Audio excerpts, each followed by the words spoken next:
Good evening, I'm AA, and tonight we're witnessing history. 14 days, that's how long the world has before Trump decides whether to drag America into World War III. I've expressed my concerns about that, and I will keep talking about how I feel about this situation. While Trump counts down to potential nuclear war, 80,000 American veterans are counting down to losing their homes. And for the first time in 116 years, the NAACP has told a sitting president he's not welcome.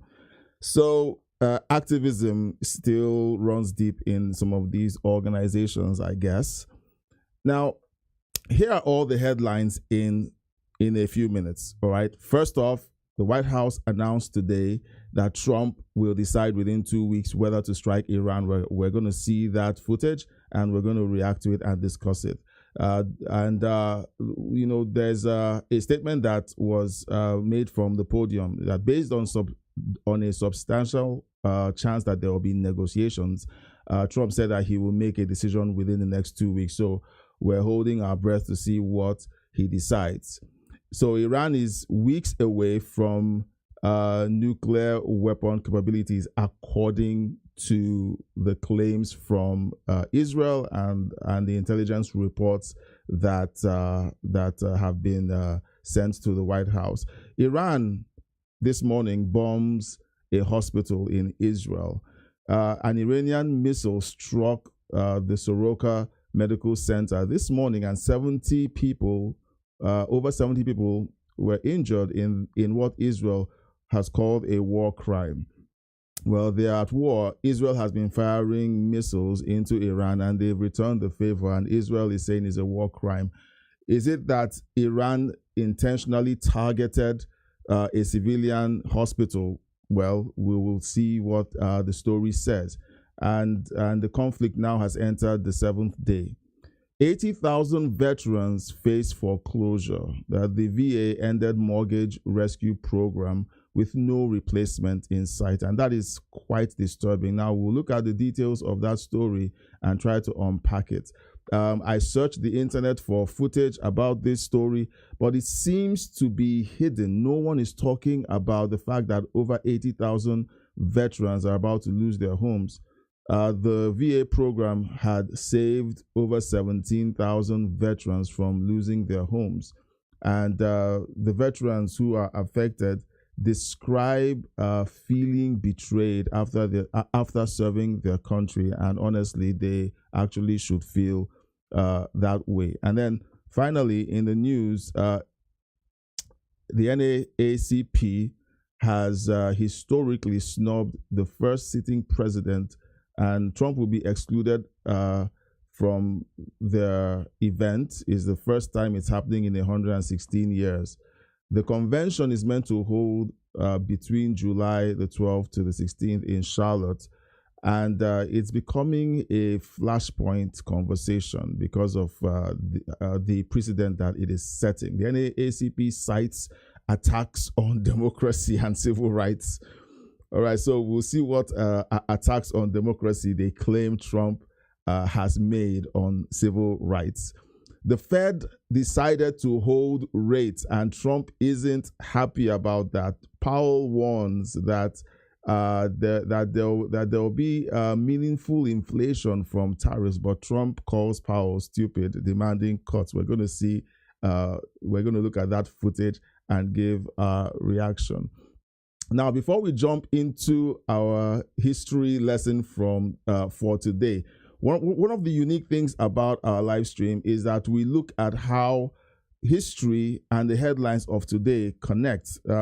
It's headlines and history. We're looking at today's headlines and the parallels in history. One of the things that has helped me keep my sanity is that I find that many of these things have happened before. People have always said that the world is about to end, and it turns out that it never does. All right? And it doesn't mean that bad things don't happen, but it's not as severe as people feared it would be.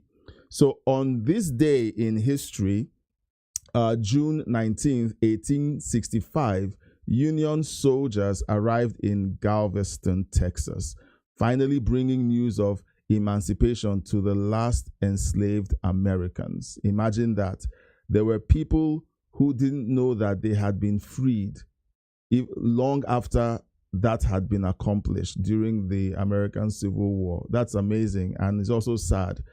Today, 160 years later, we're watching another chapter in the struggle between democratic ideals and authoritarian impulses. Of course, that's what they would claim, that Trump is the authoritarian. Let me know in the comment section if you agree with the NAACP that Trump has been exhibiting authoritarian tendencies, and let me know why you think that way. History doesn't repeat itself exactly, but tonight we're seeing a bunch of parallels. So let's look at the footage from the press conference where the ultimatum was issued, and then we'll give our reaction. Don't forget to leave your comments in the chat. If you're watching this after the fact, leave a comment. Let us know what your thoughts are, and we will pick up your comments in the next live stream. Let's jump into this. Every day to improve their lives. And passing this bill will help fulfill a number of President Trump's core campaign promises. Now, regarding the ongoing situation in Iran, I know there has been a lot of speculation amongst all of you in the media regarding the president's decision-making and whether or not the United States will be directly involved. In light of that news, I have a message directly from the president, and I quote, "Based on the fact that there's a substantial chance of negotiations that may or may not take place with Iran in the near future, I will make my decision whether or not to go within the next 2 weeks." That's a quote directly from the president for all of you today. All right, so that is Carolyn Levitt giving us Trump's update. So what does this mean? It means that Trump isn't giving an order for direct U.S. involvement for another 2 weeks. So there have been concerns about the involvement of American troops on the ground. The White House confirms that Iran could complete a nuclear weapon within weeks.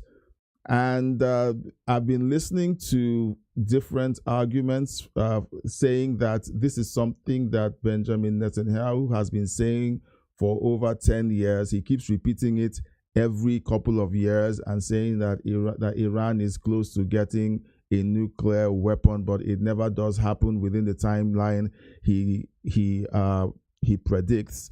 But this time is different because of the events of October 7th. There seems to be some juice to his claim, and the United States is backing Israel's play. 3 U.S. aircraft carriers have already been deployed to the Middle East region. And we also heard an update that Trump rejected Israel's plan to assassinate Iran's supreme leader.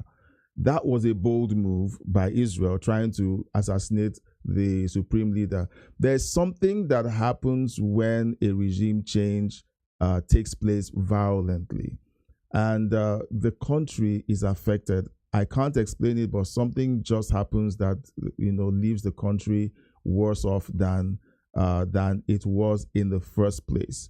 Look at Iraq. Iraq was experienced a regime change and they've never recovered. Look at Libya. They had a regime change, and excuse me. And I have a hard time remembering that they exist. I have to remember that, oh, there's a country called Libya, because regime change is a messy thing. Now, the hospital bombing of this morning has escalated the situation, and Israel is accusing Iran now of war crimes, apart from all the other crimes that they claim that Iran has committed.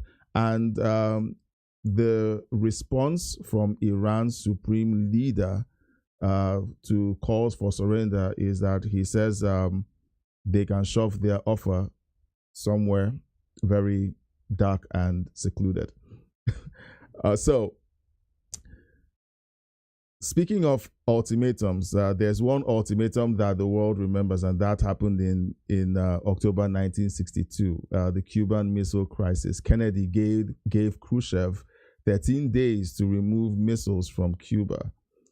So that 13-day nuclear countdown kind of mirrors Trump's 14-day deadline, and both involved nuclear weapons and ultimatums. It was a tense time in history, and it seems like we're having a replay today. And we also remember January 1991, the Gulf War, where President Bush gave Saddam 48 hours to withdraw from Kuwait.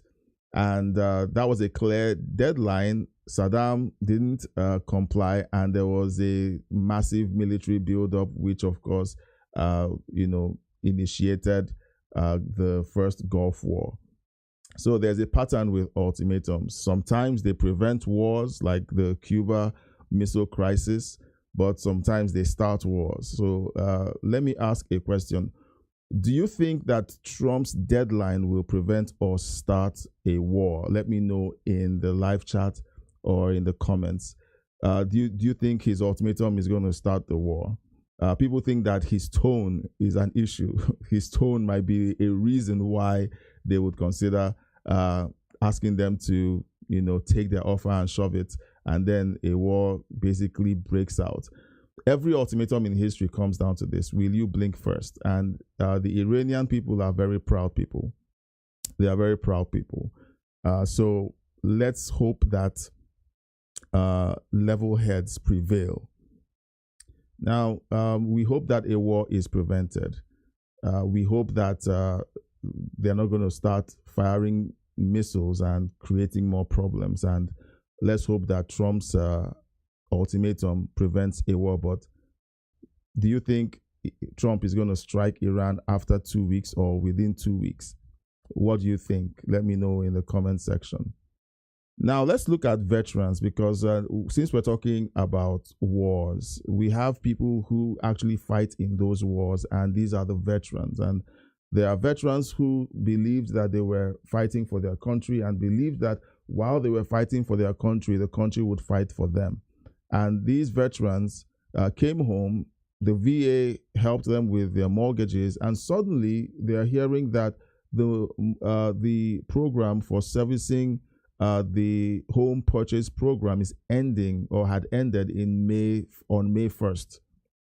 So over 80,000 veterans are behind on their mortgages, and 33,000 of them are in foreclosure. That is a scary thing for these families who have laid down everything for their country. So from what we understand of the program, it has rescued over 17,000 families from losing their homes. So why is this program ending? The Republicans who pushed for the cancellation of the program are now questioning their decision. So if you know why they decided to end the program, let me know in the comment section. Now, veterans have been speaking, and one of them said that they joined after 9/11, and they believe that they've paid enough, or they've made enough sacrifices for their country. So it is unfortunate that, again, there is a historical context for these incidents. World War II veterans camped in Washington, D.C., demanding promised benefits in the summer of 1932. The governments make promises, and many times they break the promises to their citizens, but the citizens that should never be abandoned are the veterans, the people who literally have bled for their country. The government, in response to that action, forcibly removed them during the Great Depression. I believe they used the National Guard to do that. Another questionable use of the National Guard that people do not remember. So veterans being betrayed it seems to be a historical thing with the United States, And these veterans back during the Great Depression were betrayed during a national crisis. So here is a national crisis, and veterans again feel like they're being betrayed by their country. There were also veterans who fought in Vietnam. They experienced inadequate care, and there were broken promises by the government to these veterans. So the pattern keeps repeating itself. Does America really care to take care of their veterans, or does America simply make promises and then forget that they made those promises? Let me know in the comments section what you think of this situation with the veterans. Because from the bonus army to today, the bonus army are those guys who camped out in Washington, D.C. back in 1932.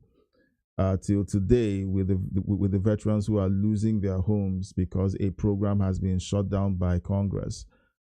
America's promise to veterans often falls short when times get tough. When a generation is let down by their country, it leaves a mark, and it begins to cause them to question whether they should actually be fighting for their country. So we hope America keeps its promise to care for its veteran, and let's hope they remember their promise. Now, let me know in the comment section, are you of the opinion that America is abandoning veterans just like they did in 1932? When things got hard, they figured out a way to end a program that supported the veterans. Let me know in the comments. I will be taking live chats. I want to go through the stories and then take a look at your reactions in the live chat. So please feel free to leave your comments in the live chat. If I get to see your chat first, I'm going to answer your questions or your comments. I'll respond to your comments first. So it's a first come, first serve deal. Okay. Now, let's talk about the NAACP's historic decision to snub a sitting president. In the 116-year tradition of having a president attend the event, they have broken that tradition. They have refused to send an invitation to President Trump. He's been accused by the organization of attacking democracy and civil rights. Previous GOP presidents have attended despite the disagreements that the NAACP has had with sitting GOP president. Now, let me stop here and ask a question. Since this is being highlighted that GOP presidents have been attending this event, does it stand to record to say that the NAACP is a Democrat organization? It is majority Democrat. Is this organization a political party, or is it a non-partisan organization? Most large organizations or NGOs have simply become partisan, and it breaks with the concept of being non-partisan. Let me know in the comment section if you feel like organizations like the NAACP should express partisan politics in the pursuit of their goals. And many of these organizations get government grants. Should the government be funding organizations that are partisan? Let me know in the comment section or in the live chat. I would love to know what you think. Now, in the past, looking at history, President Reagan, who was a Republican, spoke in the 1981 event, despite the controversy that was ruling at the time. I think it was called the welfare queen situation. Bush also spoke in 2006 after Hurricane Katrina. He was heavily criticized for the handling of that disaster, and some people think he was unfairly criticized. There was a situation where Air Force One flew over the area, and the news took a photo and said, look, Air Force One was flying over the devastation. So what did they expect? Did they expect George Bush to rappel down from Air Force One to start saving people? So so partisan news has always been there. It's just gotten really obvious in recent times. Now, the civil rights movement of the 50s and to the 60s shows these kinds of partisan positioning where presidential engagement, crucial for the civil rights progress, has been welcome. But when presidents stop being allowed to talk to civil rights leaders, then democracy suffered. So when these people who are social justice organizations decide that they don't want to speak with the commander-in-chief, then I think that they are losing out. And then they turn around to say that he's racist, but they are the ones who said they didn't want to talk to him. So it feels weird. Are they justified, to feel that way? It's just a question. Now, when they cooperate, then things work out. All right. So let's hope that they stop acting out in these partisan, these partisan expressions, because it just doesn't help anyone. Now, let's quickly go through a few other stories that are really interesting. There's the Fed. The Fed made a decision to hold rates steady despite Trump's pressure. And let's see Trump's reaction.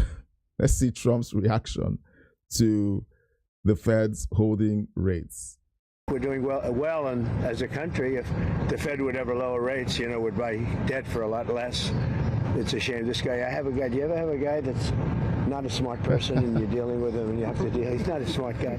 He's worried about inflation. I said, that's right. If there's inflation in 6 months or 9 months, you lower the rates or you raise the rates. You can do whatever you want, Brian, right? Right. So let's say there's rampant inflation, which there's none. You know what there is success. I got a call from Congress last night. Sir, there's a problem. I said, what is it? Money is pouring in. We don't know how to account for it. I said, check the tariffs. $88 billion came in from tariffs. No inflation. And it's going to get even more so.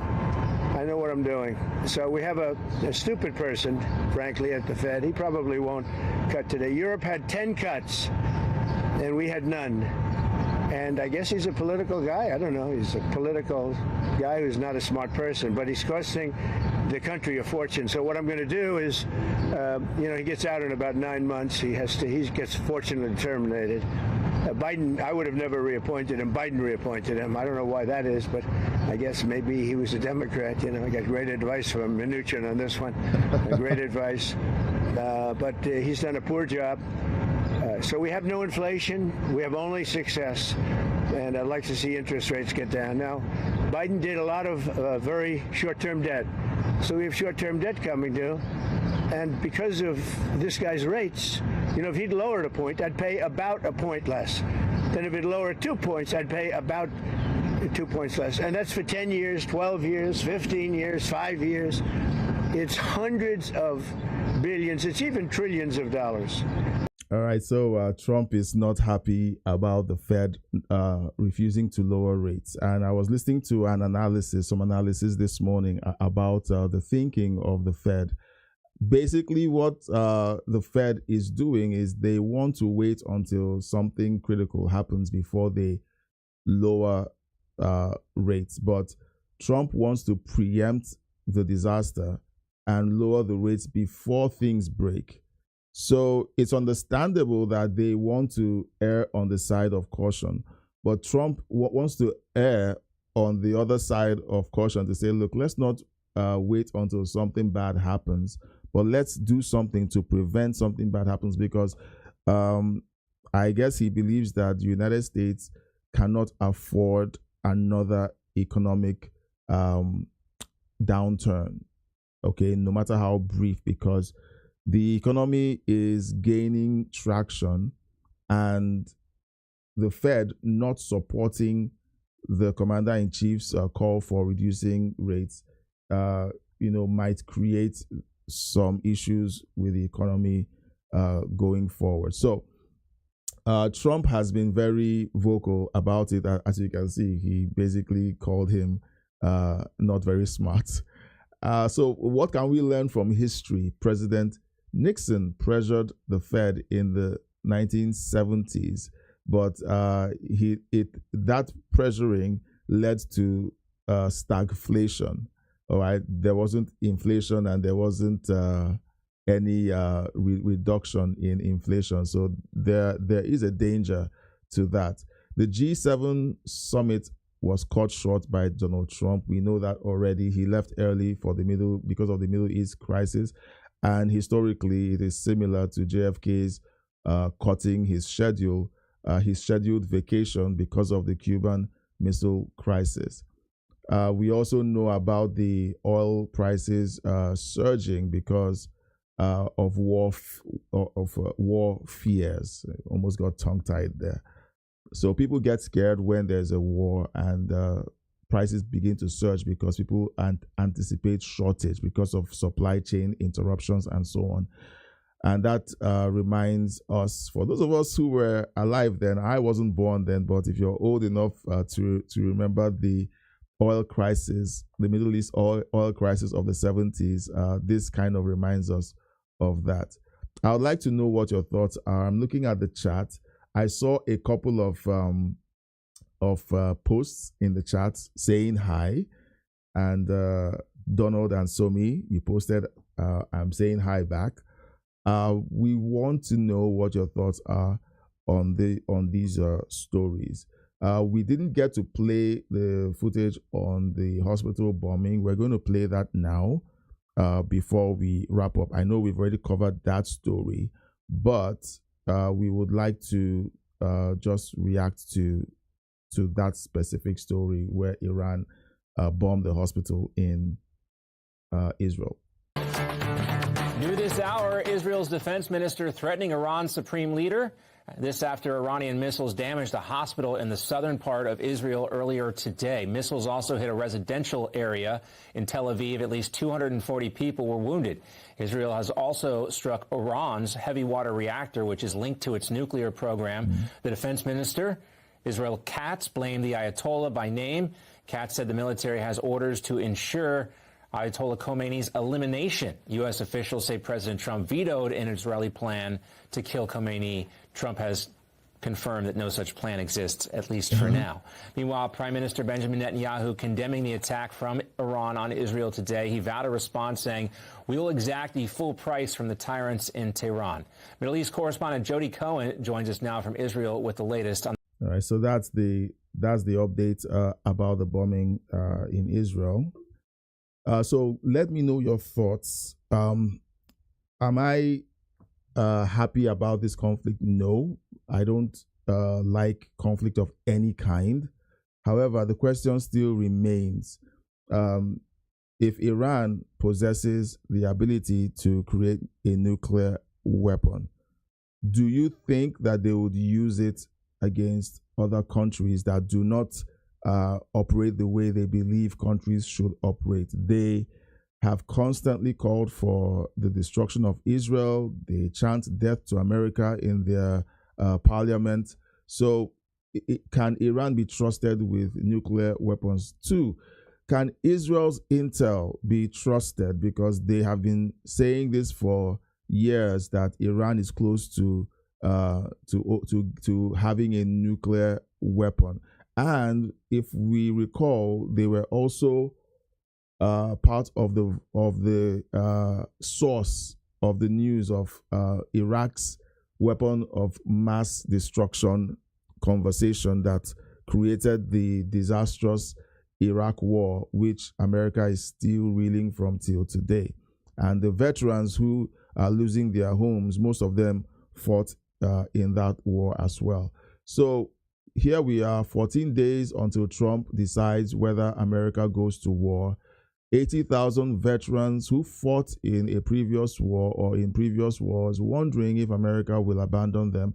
And the oldest civil rights organization in America saying a president isn't welcome for the first time in over a century.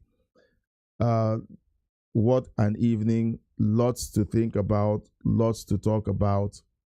I'm looking forward to hearing from you in the chat, in the comment section. We're going to continue to leave open our channels of communication. The reason why we're live streaming and not putting out these as recordings is because we want to be able to exchange ideas with you in real time. I wish I could talk to people who spoke through the TV when I was a kid, and now we have that available, and we would love to have you engage with us in the comment section and in the chat. We are living through history right now, and the question is whether it ends like the Cuban Missile Crisis or something much, much worse, because everyone is saying that we are really close to World War III. I hope we don't get that far. Don't forget to subscribe and hit the notification. Like this stream, like this video, share it with your network. Let YouTube know that more people need to connect with what we're doing here. We're covering every development in this 14-day countdown. We're going to see where this goes. Tomorrow, we're going to be reconnecting again, and let's watch history happen in real time. But remember, we're also going to be checking on historical parallels to see if something similar has happened in the past and how the world turned out eventually. Tell me in the comment section, what would you do with 14 days to decide on Iran? And for the veterans, has the VA failed you? And does this feel like 1962 to you? Thanks for watching, and thanks for engaging. Stay informed, stay engaged, and we'll see you tomorrow. God bless you.